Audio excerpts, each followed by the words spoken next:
ફેબ્રુઆરીના ત્રીજા અઠવાડિયામાં ફ્રાન્સના રાષ્ટ્રપતિ ઇમેન્યુઅલ મેક્રોનની ભારત મુલાકાત પહેલા સંરક્ષણ મંત્રાલય ભારતીય વાયુસેના માટે 114 રાફેલ લડાકુ વિમાનોની ખરીદી માટેના 3.25 લાખ કરોડના પ્રસ્તાવ પર ચર્ચા કરવાની શક્યતા છે।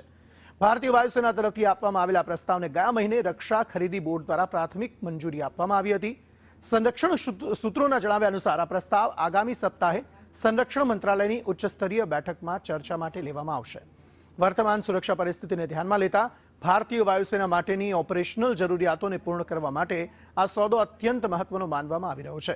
હાલમાં ભારતીય વાયુસેના પાસે માત્ર આશરે 30 લડાકુ વિમાન સ્ક્વોડ્રન કાર્યરત છે, જ્યારે તેની મંજૂર સંખ્યા 42 સ્ક્વોડ્રન છે।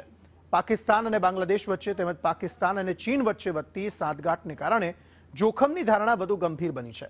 આ પ્રોજેક્ટથી ભારતીય વાયુસેના માટે લાંબા ગાળે 4.5 generational plus multi role fighter એરક્રાફ્ટની જરૂરિયાત પૂરી થવાની આશા છે। 114 રાફેલ લડાકુ વિમાનોમાંથી લગભગ 80% વિમાનો ભારત ખાતે જ બનાવવાની યોજના છે। સૂત્રોના જણાવ્યા મુજબ આ પ્રોજેક્ટ હેઠળ ભારતીય વાયુસેનાને 88 સિંગલ સીટર અને 26 ટ્વિન સીટર વિમાનો પ્રાપ્ત થશે, જેમાંથી મોટાભાગના વિમાનો દાસોલ્ટ અને ભારતીય ખાનગી ક્ષેત્રની કંપનીઓના સહકારથી ભારતમાં જ નિર્મિત કરવામાં આવશે।